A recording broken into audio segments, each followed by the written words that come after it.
the obvious was to put the bunkers in. I mean, I think everybody can sort of figure out it's, okay, you're still trying to come up with an impediment to push everybody away. My problem is with the bunkers, it's not enough. Whether high handicap, low handicap, it doesn't matter. They're still going to come over bunkers. The tree had much more impact. So what I needed to do is I needed to find another way to encourage play further left to address essentially the complications I've got with this house. That front of that green, whether you're going to believe me or not when I tell you, is exactly the original grade of the old green. It's the exact original place of the old green. How I know is because that's where we started the construction. The difference is that end of the green is 4 feet lower than it was. It wasn't a 2 or 3% rise in that direction. It was only about 1.5%. It now runs 2.5 to 3% in that direction. That's the change. Green's essentially on the same axis, same everything else. Obviously the difference is trees gone, bunkers went in. This is called a reverse redan, this green. A redan is right to left, this is left to right. The wonderful thing about a green like this is to play it effectively, you need to play left of target. So if you're going to play for this green, you're always best served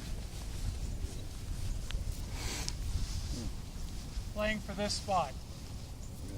You play for this spot, green does the work. But where's the ball going? It's going right of where you hit it. Play further up, it'll go further over. Actually, faster, it'll go further distances.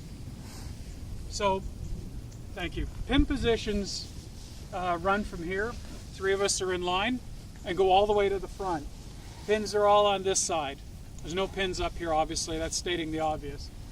But what you do is you use the slopes to get the ball there. A really good player could potentially use that back slope to get to the back, but for the most part, for the vast majority of us, we're actually going to play to my feet or up into this area and we'll get it to do what we need it to do. Somebody will ask me the question of how do you get a ball to the front. In a redan, you need to get lucky. Essentially, you could try to use the fairway slope up there, but if you don't end up on the green, you may find the up and down can be borderline impossible. Obviously, if you get over the other side of this hill, all bets are off. The trick is for an uphill pin, you play to that same spot, allow it, and you putt up. Putting up and down this is not complicated. And in fact, playing to this spot every single time for a high handicap, and that's essentially the tip to you. Bounce it in from there, use the slope, let the slope do all the work, it'll control it. The margin for error is high for a high handicap playing any sort of a runner into this.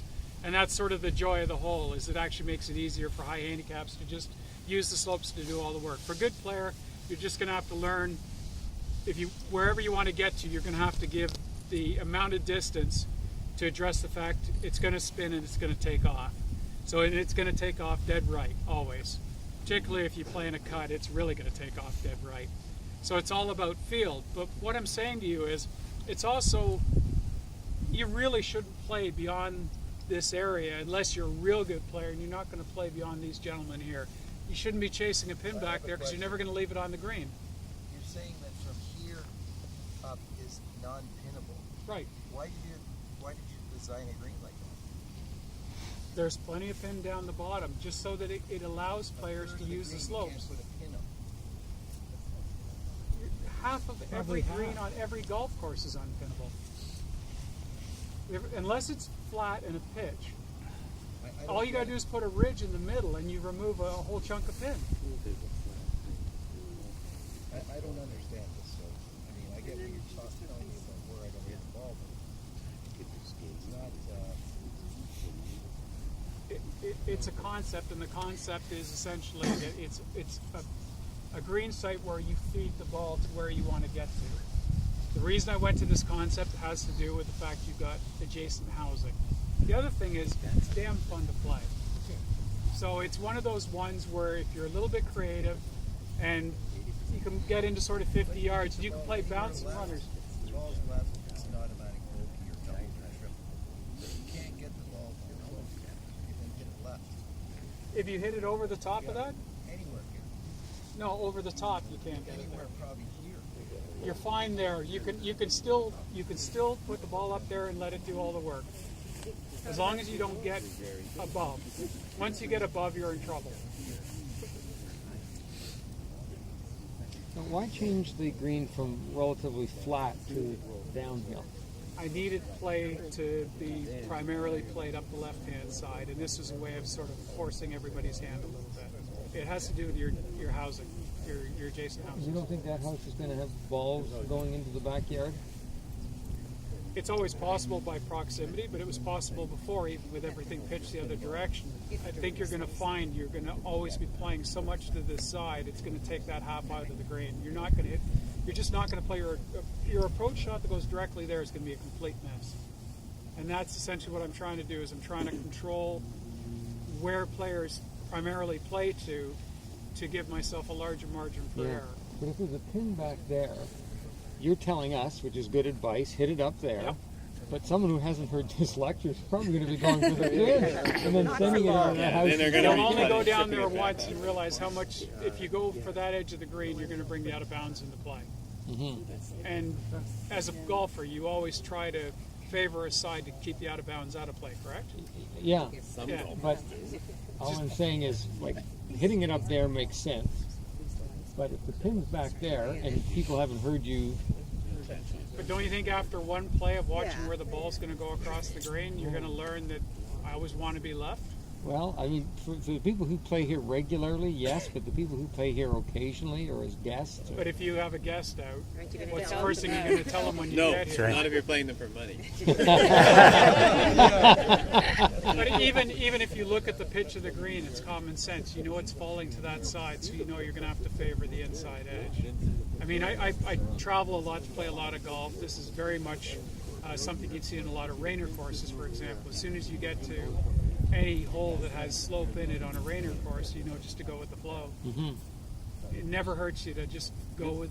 You can see what the grades are doing, and I mean, this is about as an aggressive version of this as you're going to find. So it's painfully obvious by the height over here and the relative height down this end. This thing sits like this in the ground, so you know what this is doing, and you know where it's all going. So that's the landing area for any pin placement on this green, basically. I think if you went for this spot where I am all day, it's got a margin for error that even includes that, because that, I don't know if it'll work now, but it'll work in the summer. So your margin for error, as long as you don't get caught in the bluegrass, it's always on. hole. In the hole. By the way, you'll find you hit here more than, I mean, you're really pushing it to be up the top. But Ian, if I'm playing a match, I'm down one, an 8-flighter. I want to make a birdie and the pin's over there. It's here. Right there. It's right there. Show them how to do it. Just Well, roll the thing it. is, Why would you be you're gonna playing an hit it. 8-flighter? And it's going to take off, and it's just going to get caught on the racetrack. So if it comes Roll in it here, up. Let's see it. again, these aren't as fast as they're going to be, but there's your order. But look at the travel. I mean, this isn't even cut short. But you see what I mean? It's going to go a lot. Like, that's a makeable putt at that point, no matter how far down it is. I guess what I'm concerned about is you're presuming intelligence. I'm not confident. I'm playing a match, I'm down 1 or 2, I need to make a birdie. I'm down there 90 yards, 100 yards. I want to throw a nice high wedge, something that will just stick. The pin's right. That's where I'm going. Well, you can. It's not been taken away from you. Funny enough, you might play to where your feet are if you're going to do that, but you're going to be left with the same shot. What you won't do is you won't throw it directly at it. You'll know better. One of the things you said earlier was you do it once, but once the window's broken. You won't do it again. It's the same back of the green as before. Did you fire at the very, very back of the green before? You couldn't because the tree was there. You could hit over the tree. I could hit over the tree. I'd never let that get in the way. Ian, with respect to that trap in the back pin there, you get rid of that back trap. What are the liability issues of that house? I'm really concerned about this one. I think that's Again, you're going to find common sense is to play and use the backstop. It's always going to be the play. that is going to be a tough sand shot. Obviously, those shots to that distance, anything can